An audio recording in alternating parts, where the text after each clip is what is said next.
हजरत अबू सुफियान रजी अल्लाह अन्हु बयान करते हैं कि जब वो कुरैश के काफिले के साथ शाम में थे तो रोम के बादशाह हिरकिल ने उन्हें तलब किया और नबी करीम के बारे में सवालात किए। इसने अबू सुफियान से आपके नस्ब, सच्चाई, पैरोकारों और दावत के बारे में पूछा। अबू सुफियान ने बताया कि आप आली नस्ब हैं, पहले कभी झूठ नहीं बोलते थे, अब के पैरोकार कमजोर लोग हैं, लेकिन दिन बदन बढ़ रहे हैं और अब लोगों को तौहीद यानी एक अल्लाह की इबादत, सच्चाई, नमाज और नेकी की दावत देते हैं। ये सुनकर हिरकिल ने कहा कि ऐसे ही लोग अल्लाह के सच्चे नबी होते हैं और अगर ये बातें सच हैं तो वो जरूर एक दिन गालिब आएंगे। बाद में इसने नबी करीम का खत भी पढ़ा जिसमें इस्लाम कबूल करने की दावत दी गई थी और कहा गया था कि एक अल्लाह की इबादत की तरफ आ जाओ।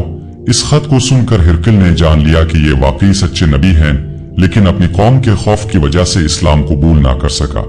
अबू सुफियान कहते हैं कि इस वाक़ये के बाद मुझे यकीन हो गया कि नबी करीम जरूर गालिब होंगे और बाद में अल्लाह ने मुझे भी इस्लाम की हिदायत दी।